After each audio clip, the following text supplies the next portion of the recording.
aktivitas dan pelayanan Anda melalui renungan pagi Pulang ke Rumah, dituliskan oleh Ellen G. White bersama Pendeta Denny Kanejo.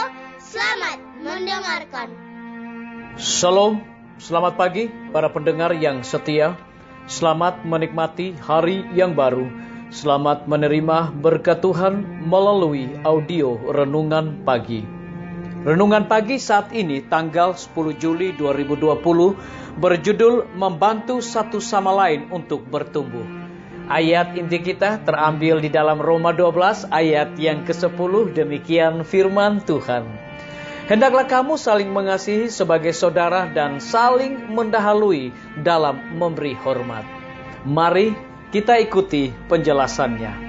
Perhatian saya yang amat besar terhadap orang muda dan sangat rindu melihat mereka bergumul mencapai karakter Kristiani yang sempurna, rajin belajar dan tekun berdoa untuk meraih pelatihan yang perlu dan pelayanan yang berkenan dalam pekerjaan Tuhan.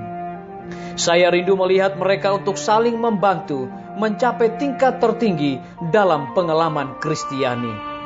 Kristus datang mengajarkan jalan keselamatan kepada keluarga manusia, dan ia membuat jalan itu begitu rata sehingga anak kecil pun dapat berjalan di atasnya.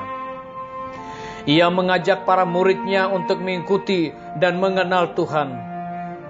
Sembari mengikuti pimpinannya yang setiap hari, mereka belajar perjalanannya yang dipersiapkan bagaikan fajar terbit.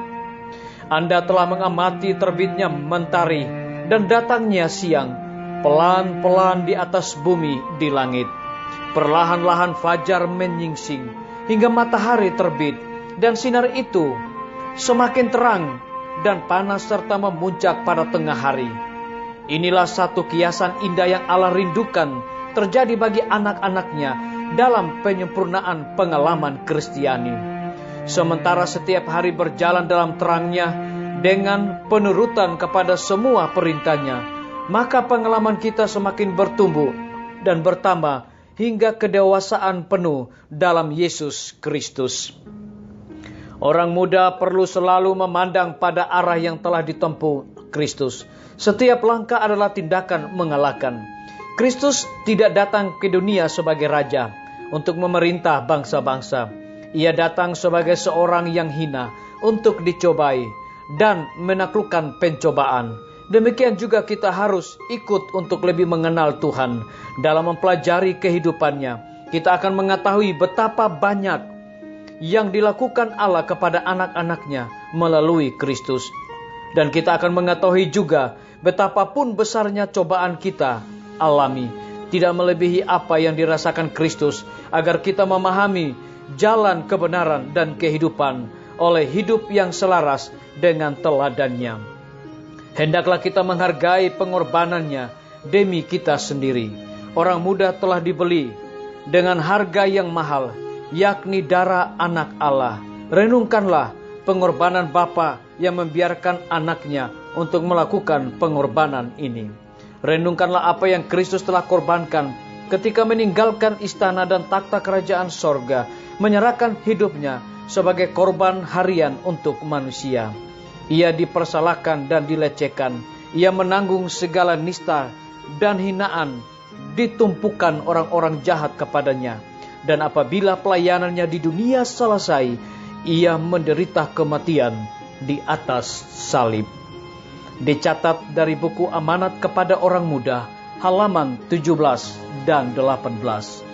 Saudara-saudaraku, para pendengar yang setia dimanapun Anda berada saat ini, semoga firman Tuhan hari ini akan menjadi berkat rohani bagi kita semua dalam melakukan aktivitas kita masing-masing.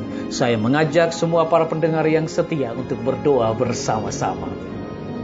Bapa kami yang bersemayam di dalam takhta kerajaan sorga, terima kasih Tuhan oleh karena kebenaran firman-Mu di pagi hari ini mengingatkan kembali kepada kami agar supaya kami saling mengasihi sebagai saudara dan saling mendahului dengan memberi hormat. Terpujilah nama-Mu ya Tuhan.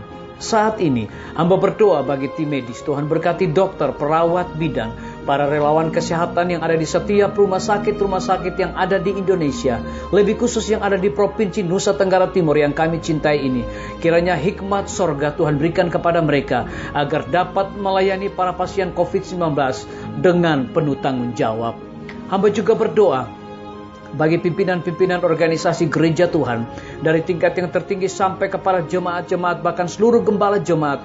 Tuhan urapi mereka dengan hikmat dan kuasa-Mu ya Bapa, agar mereka dapat melayani umat-umat Tuhan dengan penuh tanggung jawab. Hamba menyerahkan semua guru-guru, kepala sekolah, semua anak didik yang diliburkan saat ini. Kiranya berkat dan kasih setia Tuhan menyertai mereka senantiasa. TNI, Polri, PNS, wira swasta, petani, pedagang, nelayan, dan saudara-saudara kami yang ada di dalam penjara, kiranya Tuhan lawat mereka, hiburkan mereka, cukupkan kebutuhan mereka. Lebih daripada itu ya Tuhan, biarlah mereka juga bertanggung jawab dalam tugas yang dipercayakan kepada mereka. Hamba berdoa bagi para pendengar yang setia yang berulang tahun di hari ini. Dengan bertambahnya usia yang Tuhan berikan bagi hidup mereka, mereka selalu bersyukur dan melayani Tuhan senantiasa. Hamba berdoa bagi pemerintah kami dari tingkat yang tertinggi sampai kepada pemerintah yang paling terendah, yang ada di desa-desa bahkan RT-RT. Kiranya hikmat sorga Tuhan curahkan kepada mereka, agar dapat menjalankan tugas dan tanggung jawab mereka boleh sesuai dengan amanat dan titah-Mu ya Tuhan. Terima kasih Tuhan Yesus. Dengarlah doa kami Bapa, dan mau mengampuni segala dosa kami, karena kami sudah berdoa hanya di dalam nama Tuhan Yesus dan Juru Selamat kami. Amin. Sampai jumpa. Tuhan Yesus memberkati kita semua. Betapa ku rindu negeri yang indah yang disediakan Bapa. Sana orang saleh memuji Tuhan, di surga senang kekal. Ku rindu ke surga, sana rumahku. Rindu masuki gerbang mutiara, tak pernah bersusah atau gentar. Di surga ku hidup kekal. Sana kelak ku pandang wajah Rajaku, yang tak mati gantiku. Bersukacita selama-lamanya, di surga senang kekal. Ku rindu ke surga, sana rumahku. Rindu masuki gerbang mutiara, tak pernah bersusah atau gentar. Di surga ku hidup kekal. Ku rindu ke surga, sana rumahku.